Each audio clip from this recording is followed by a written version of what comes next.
fazer uma pergunta. Por que você acha que a importância da Copa diminuiu ao longo do tempo? Cara, a importância cívica. Você sabe que eu tenho trabalhado muito e pensado muito em cima dessa ideia de comunidades imaginárias, né?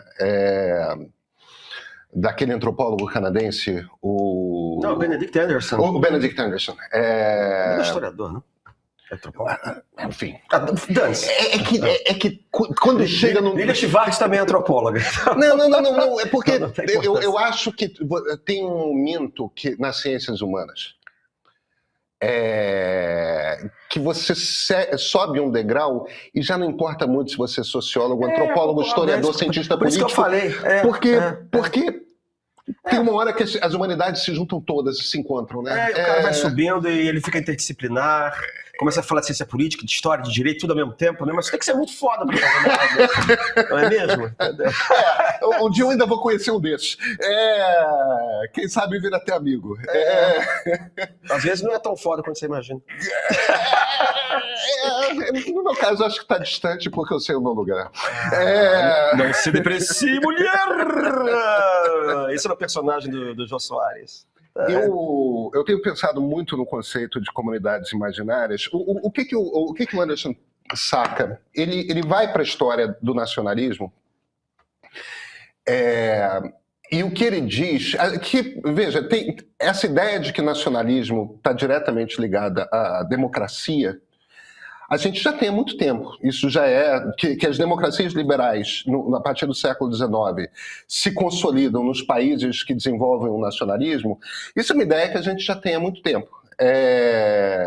Muitos pensadores diferentes já trabalharam com isso. E o conceito de que... o conceito de que nacionalismo meio que substitui... Porque a gente tinha essas diversas... Acho que o exemplo clássico é a França dividida entre huguenots e católicos, né? Entre protestantes e católicos e as guerras religiosas que tomam a Europa. A Europa, a partir da Renascença, ela se divide muito internamente, né? Vários dos países, não todos, né? Porque a Itália é só catolicona mesmo, mas se você vai para Inglaterra, né? Você vai para a França, você vai para a Holanda, você vai para a Alemanha, você vê essa disputa, inclusive, virando uma disputa de sangue em muitos momentos, entre essas subdivisões de culturas dentro de povos que falam a mesma língua e tudo mais. E aí você desenvolve o nacionalismo, e o nacionalismo meio que se torna uma identidade que abarca todo mundo, e a partir do momento que as pessoas começam a se identificar como francesas e inglesas e tudo mais, essas divisões sanguinárias internas se dissolvem, e é aí que é permitido que se crie muito bem. Uma democracia. O que eu acho que o Benedict Anderson saca quando ele mergulha e vai tentar responder, mas vem cá, por que o nacionalismo surge? Entendeu? O que é isso? E ele faz uma pesquisa que é muito interessante, que ele começa, a primeira coisa é a unificação das línguas, e unificação de língua é um troço que acontece na Renascença com a imprensa, porque você precisa de uma língua na qual escrever os livros, e aqueles países europeus eram todos demais divididos em dialetos. Então o italiano vira o italiano de Florença, o dialeto de Florença, o inglês vira o inglês de Oxbridge, né? Londres, Cambridge. King's English. Exatamente. O português vira o português, o dialeto falado em Coimbra, que em geral você vai ali para aquele lugar em que as pessoas leem mais. Como aquele é um lugar que vai ter mais mercado para livro escrito, você começa a escrever, imprimir os livros para lá. Então ou um centro universitário, ou então... Você sabe que o sotaque oficial do Brasil é do Rio de Janeiro, né? Sei. Tem um decreto do Getúlio. Sei, mas ninguém pensa mais nisso, né? Mas em algum momento houve uma preocupação como essa também, lá da década de 30, 40, 50, e eu acho que isso... No caso do Brasil, o Brasil não tem muito dialeto, né? O Brasil tem sotaque, que é outra coisa. Mas isso refletiu um pouco, eu acho, essa necessidade de unificação nesse campo. É isso. Então, o Anderson começa com essa coisa de... Primeiro vem a língua, e aí ele vai mostrando como, literalmente, você inventa histórias E por isso a ideia de comunidades imaginárias. Você inventa um mito que não é necessariamente ancorado na história, mas que não importa, porque o que importa é que gente o suficiente acredite naquele mito.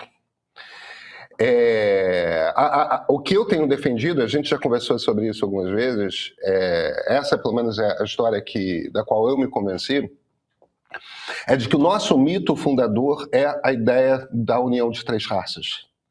Que a gente tem um embate e uma divisão no Brasil, e o Brasil um dos mitos que a gente conta a partir dos anos 30 é que a unificação do Brasil foi pacífica, né?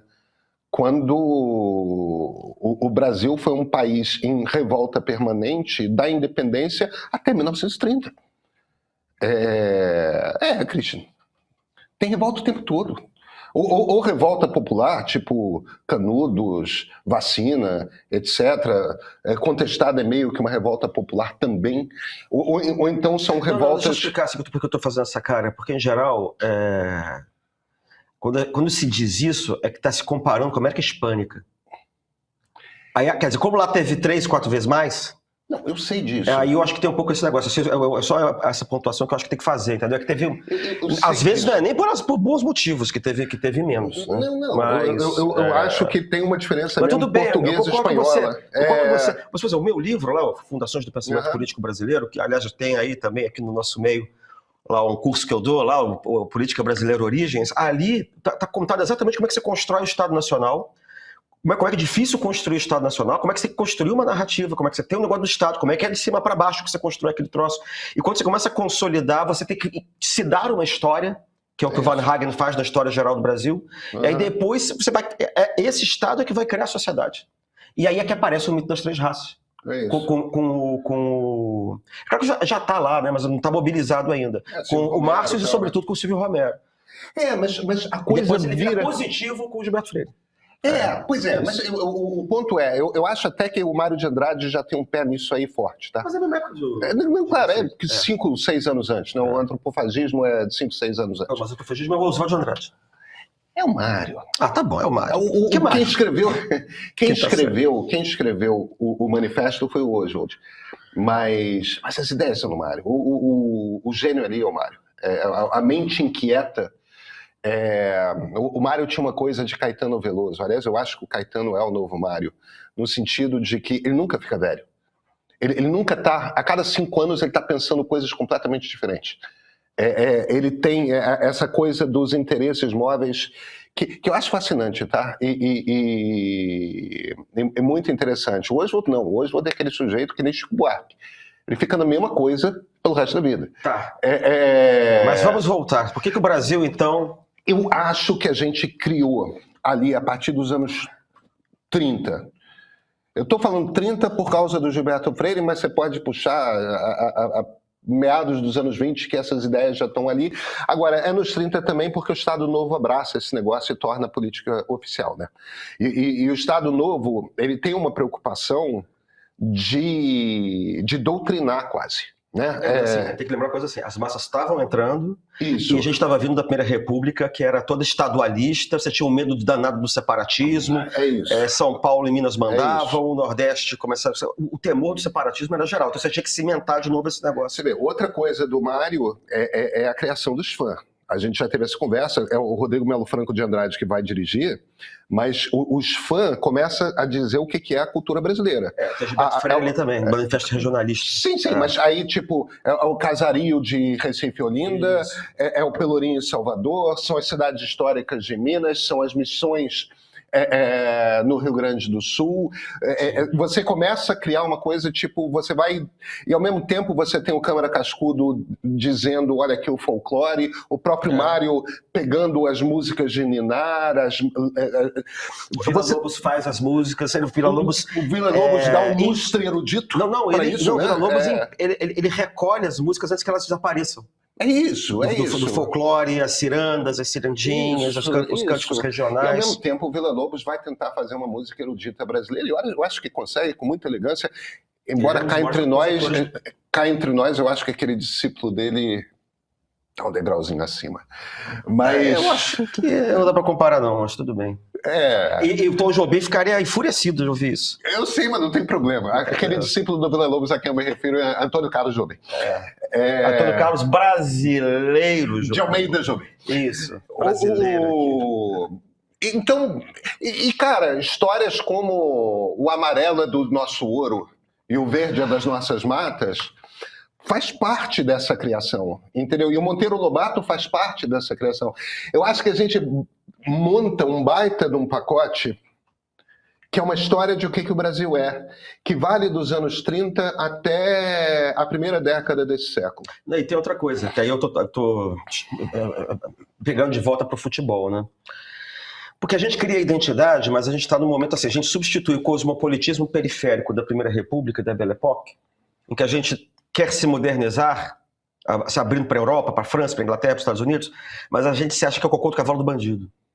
A gente se quer modernizar porque a gente se acha o cocô do cavalo do bandido.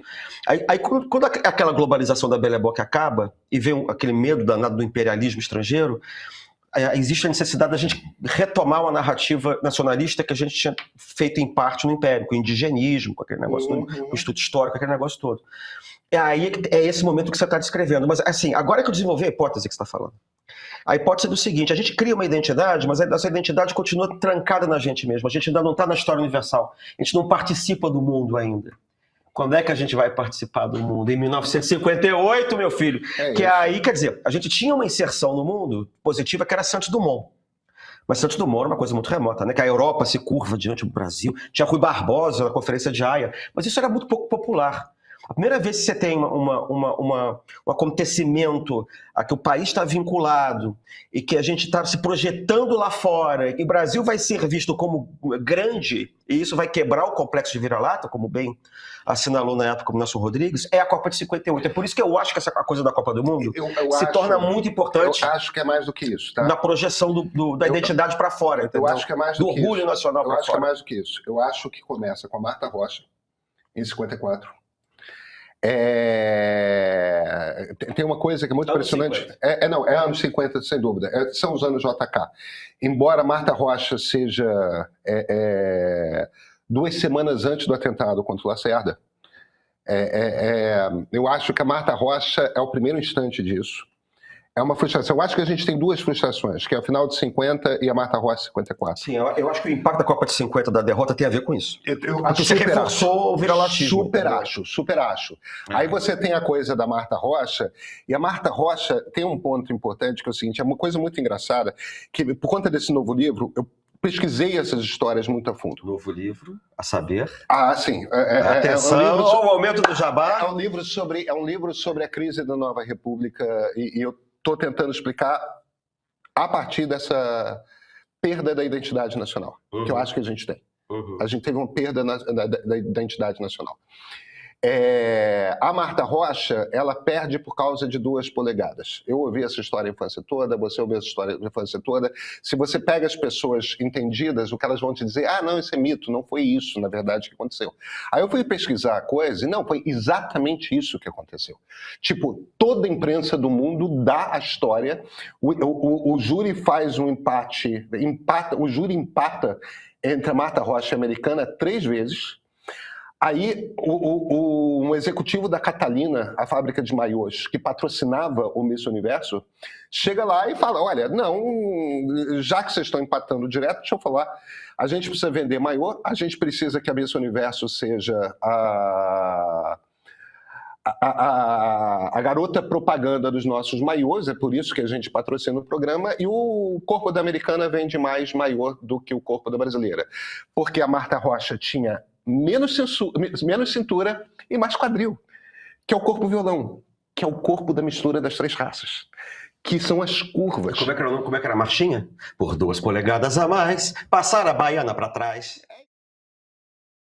O Brasil entrou em campo e agora só se fala nisso. Mas sabe aquela parte do Brasil que o futebol não explica? A que mostra por que somos como somos, por que nos dividimos, como nos dividimos e por que, mesmo assim, ainda conseguimos torcer juntos, pelo menos por alguns dias. É essa parte que o Streaming do Meio mostra. Tem conversas com o Meio, onde entrevistamos grandes nomes, como o cientista político Felipe Nunes, que destrincha o Brasil em 9 bolhas. É lá também que o Jairo Nicolau reconstitui 20 anos de eleições presidenciais. Tem o ponto de partida da série Nós Brasileiros, com episódios que mergulham fundo em quem somos como povo e como chegamos até aqui. Tem Democracia, uma história sem fim e mais produções originais sobre política, história, cultura e espiritualidade. Para quem quer entender o Brasil além do placar, exclusivo para assinantes premium por R$15 por mês. Vem conferir o nosso catálogo.